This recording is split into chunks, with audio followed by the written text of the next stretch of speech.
नमस्कार किसान भाइयों एवं प्रिय साथियों, ये हमारी पहली वीडियो है। अगर कोई त्रुटि हो जाए उसके लिए हम पहले से ही क्षमा प्रार्थी हैं। ये वीडियो उन किसान भाइयों के लिए है जो किसी न किसी प्रकार से गन्ना कृषि से संबंधित हैं, क्योंकि अभी इस बीच घोषणा पत्र भरे जा रहे हैं। जो किसान भाई गन्ना कृषि से संबंधित हैं वो घोषणा पत्र को जानते होंगे, तो उसी के संबंध में इस बीच कई किसान भाई आकर संपर्क कर चुके हैं मुझसे और अपना घोषणा पत्र जांच करने हेतु अनुरोध भी कर चुके हैं, जिनमें से कई लोगों का घोषणा पत्र तो पूर्णतः भर चुका है, उसमें कोई त्रुटि नहीं है। परंतु कुछ किसान भाई जिनका घोषणा पत्र बोल रहे हैं भर चुका है, परंतु वो घोषणा पत्र भरा नहीं है, किसी न किसी कारणवश या किसी त्रुटि के वश, कमी के कारण वो घोषणा पत्र अंतिम रूप से जमा नहीं हो पाया है, सबमिट नहीं हो पाया है। तो इसी से संबंधित ये वीडियो हम आपके लिए बना रहे हैं कि आप भी जांच लें कि भाई आपका घोषणा पत्र भर गया, या आप ये सोच के बैठे हुए हैं कि हमारा घोषणा पत्र तो भर चुका है परंतु आपका घोषणा पत्र नहीं भरा है। क्योंकि अगर घोषणा पत्र नहीं भरा होगा तो किसान भाइयों को काफ़ी नुकसान हो सकता है, क्योंकि ऊपर जो आपके टोकन्स वहाँ से जनरेट होते हैं, पर्चियाँ, तो उसमें दिक्कत आ सकती है। तो इसी वजह से हम आपको बताएंगे कैसे जांचें कि आपका घोषणा पत्र पूर्णतः भर गया है या उसमें कोई कमी के चलते अंतिम रूप से जमा नहीं हो पाए। अगर आपका अंतिम रूप से घोषणा पत्र जमा नहीं हुआ है तो आपका वो घोषणा पत्र भरा हुआ नहीं माना जाएगा। एक बार हम फिर से रिपीट कर दें, दोहरा दें कि वो घोषणा पत्र आपका भरा हुआ नहीं माना जाएगा।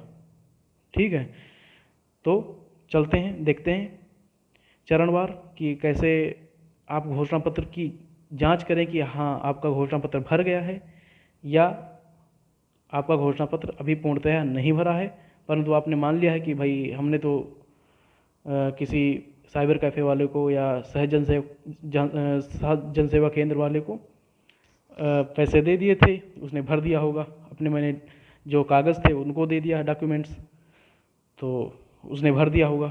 लेकिन कई बार क्या होता है कि अनजाने में एक गलती से वो तो अपनी तरफ से भर देते हैं, लेकिन किसी कमी के कारण वो घोषणा पत्र पूर्णतः अंतिम रूप से जमा नहीं हो पाता और आपका घोषणा पत्र अंतिम रूप से जमा नहीं होने के कारण घोषणा पत्र भरा हुआ नहीं माना जाएगा। तो चलते हैं कैसे जांच करते हैं। आप अपने स्मार्टफोन, लैपटॉप, मोबाइल, किसी में भी किसी एक ब्राउज़र को खोलें। गूगल क्रोम साधारणतः मिल जाता सभी में, तो गूगल क्रोम पर ही हम आपको दिखाएंगे। सबसे पहले गूगल क्रोम को खोल लेते हैं।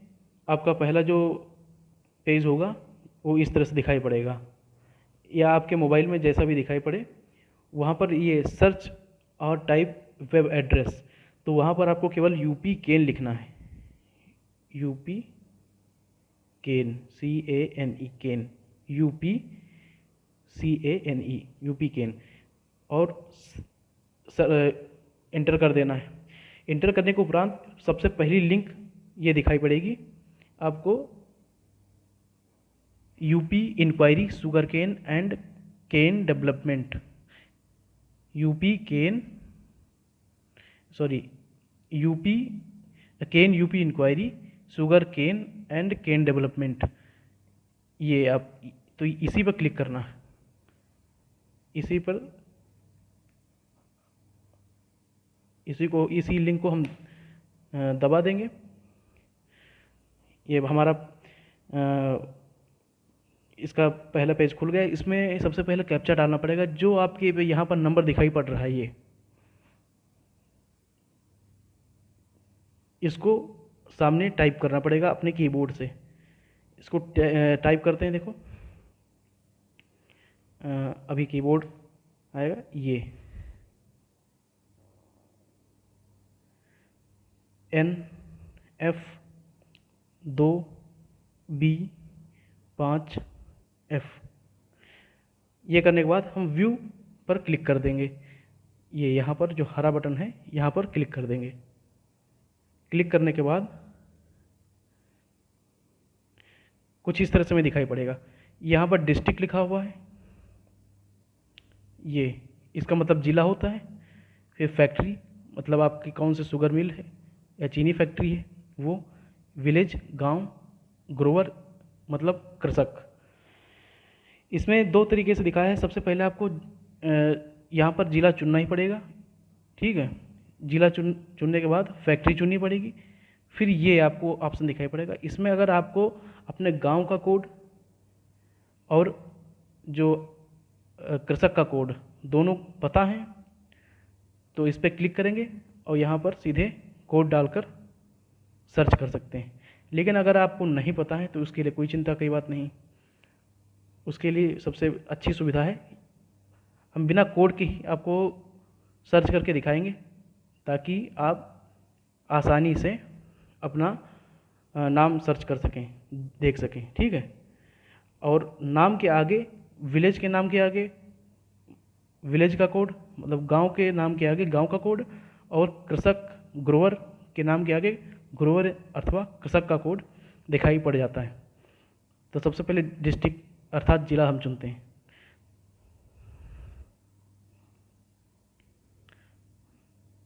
ज़िला हमने चुन लिया। ज़िले के उपरांत हम फैक्ट्री चुनते हैं। ये आप जिस ज़िले को चुनते हैं उसकी सारी फैक्ट्रियां आपको दिखाई पड़ने लगती हैं, ठीक है। तो हम यहाँ पर गोला चुनते हैं। ये हम आपको नमूने के तौर पर दिखा रहे हैं, एक तरह से सैंपल, इंग्लिश में सैंपल कहते हैं, नमूना हम दिखा रहे हैं, ठीक। आप इसी नमूने को आधार बनाकर अपने खाते को जांच सकते हैं। यहाँ पर हम गोला गोकर्णनाथ विलेज के तौर पर चुनते हैं।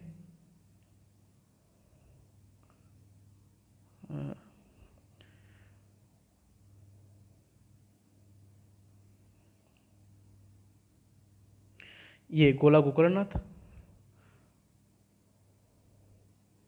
गोला गोकर्णनाथ, उसके आगे ये विलेज कोड है। इसको आप सीधे 11001 डालेंगे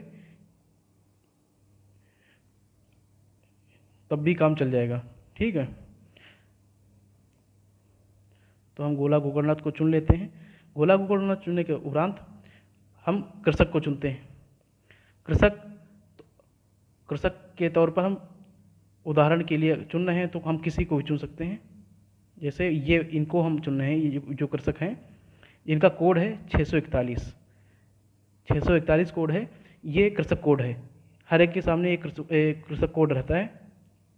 तो कृषक कोड हम डाल सकते हैं या नाम डाल सकते हैं। तो नाम से हम आपको उदाहरण के तौर पर दिखा रहे हैं तो हम नाम सर्च कर लिए। जैसे हम इस पर इसका चुनाव करेंगे कृषक का, तुरंत हमें दिखाई पड़ने लगेगा उनका पूरा विवरण में उनका नाम, सन, वाइफ ऑफ, मोबाइल नंबर के आखिरी 4 डिजिट, अकाउंट नंबर, इस तरह से पूरी डिटेल दिखाई पड़ने लगे। लेकिन इससे हमसे कोई मतलब नहीं। हमें जिससे मतलब है, हमें यहाँ पर 3 ऑप्शन, ये और ये 3 ऑप्शन दिखाई पड़ रहे हैं, 3 विकल्प। इनमें से हमें सिर्फ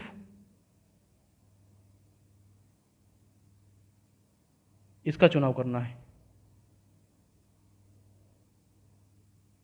बीच वाला जो गहरे रंग का दे रखा है, रेवेन्यू डाटा पर हम क्लिक करेंगे। रेवेन्यू डाटा पर जैसे हम क्लिक करेंगे अगला पेज हमारे सामने खुल के आ जाएगा।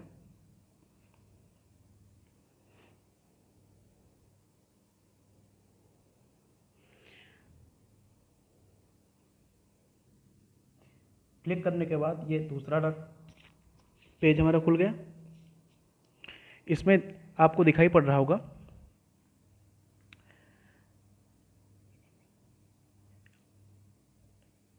यहाँ पर ये 2 ऑप्शन, प्रिंट और एग्जिट, एक हल्के हरे में लिखा हुआ है, एक लाल कलर में लिखा हुआ है। ये प्रिंट का ऑप्शन है, ये एग्जिट का ऑप्शन है। अब जिन लोगों का घोषणा पत्र भर गया है उसमें ये प्रिंट का ऑप्शन दिखाई पड़ेगा, ये वाला। अगर जिन लोगों का घोषणा पत्र नहीं भरा है तो उनमें केवल अकेला एग्जिट दिखाई पड़ेगा, ये, बाकी ये प्रिंट नहीं दिखाई पड़ेगा। ठीक है, तो जिससे आप जान सकते हैं कि भाई हमारा घोषणा पत्र भर चुका है या नहीं भरा हुआ है। एक बार मैं फिर से दोबारा बोल दूं कि जिन लोगों का घोषणा पत्र भर गया है उनमें ये प्रिंट का ऑप्शन दिखाई पड़ेगा, और जिन लोगों का घोषणा पत्र नहीं भरा है उसमें ये प्रिंट का ऑप्शन नहीं दिखाई पड़ेगा, केवल एग्जिट ही दिखाई पड़ेगा। अगर आप में प्रिंट का ऑप्शन नहीं दिखाई पड़ रहा है तो यहाँ पर प्रमाणीकरण द्वारा, तो इसमें बाई बैंक अकाउंट, इसका मतलब है कि बैंक के खाते, तो अगर आपका बैंक आपके पास पासबुक है उसमें बैंक खाते के आखिरी 4 अंक यहाँ पर डालने हैं, और यहाँ पर मोबाइल नंबर अपने 10 अंकों का जो आपने यहाँ पर इस अकाउंट पर अपलोड करवा रखा है, वो डालने के बाद सत्यापित पर जाएं, वहाँ पर क्लिक करेंगे, सत्यापित पर क्लिक करेंगे तो आपका पूरा पेज खुल के सामने आ जाएगा। अगर आपका नहीं भरा हुआ है तो आप वहाँ से जाकर भर सकते हैं।